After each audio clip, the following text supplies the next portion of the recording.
ଆଜିଠୁ ଭାରତ ଜିମ୍ବାୱେ ମୁକାବିଲା। ଶୁଭମନ ଗିଲଙ୍କ ନେତୃତ୍ୱରେ ଖେଳିବ ଭାରତୀୟ ଟିମ୍। ଆଜିଠୁ ଭାରତ ଜିମ୍ବାୱେ ଟି20 ଶୃଙ୍ଖଳା ସିରିଜ୍ ମୂଳପୋଛା ଲକ୍ଷ୍ୟରେ ନୂଆ ଅଧିନାୟକ ଶୁଭମନ ଗିଲଙ୍କ ନେତୃତ୍ୱରେ 5ଟି ମ୍ୟାଚ୍ ବିଶିଷ୍ଟ ଟି20 ଶୃଙ୍ଖଳା ଖେଳିବା ଲାଗି ଜିମ୍ବାୱେ ଗସ୍ତରେ ଅଛି। ଟି20 ବିଶ୍ୱକପ୍ରେ ସଫଳତା ପରେ ଭାରତୀୟ ଟିମ୍ର ମନୋବଳ ଦୃଢ଼ ହୋଇଛି। ଗିଲଙ୍କ ନେତୃତ୍ୱରେ ସିରିଜ୍ ମୂଳପୋଛା ପାଇଁ ଲକ୍ଷ୍ୟ ରଖିଛି ଦଳ। ତେବେ ପ୍ରଥମ 2ଟି ମ୍ୟାଚ୍ରେ ବିଶ୍ୱବିଜେତା ଦଳ କୌଣସି ଖେଳାଳି ଖେଳିବେ ନାହିଁ ବୋଲି ଜଣାପଡ଼ିଛି। ଦଳର ସମସ୍ତ ବରିଷ୍ଠ ଖେଳାଳିମାନଙ୍କୁ ଏହି ସିରିଜ୍ରୁ ବିଶ୍ରାମ ଦିଆଯାଇଛି।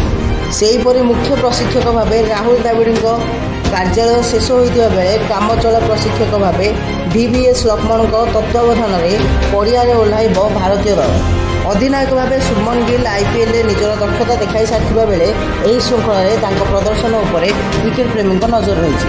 ବିରାଟ କୋହଲି, ରୋହିତ ଶର୍ମା ଓ ରବୀନ୍ଦ୍ର ଜାଡେଜା ଟି20 ଫର୍ମାଟରୁ ଅବସର ନେବା ପରେ ଏହି ଶୃଙ୍ଖଳାରେ ଅନେକ ନୂଆ ଚେହେରାକୁ ସୁଯୋଗ ଦିଆଯାଇଛି। ରିୟାନ ପରାଗ, ହର୍ଷିତ ରାଣା ଓ ଅଭିଷେକ ଶର୍ମା ଆଜି ଅନ୍ତର୍ଜାତୀୟ ମ୍ୟାଚ୍ରେ ପଦାର୍ପଣ କରିବେ। ରିପୋର୍ଟ ଜାଗରଣ 24 ନ୍ୟୁଜ୍।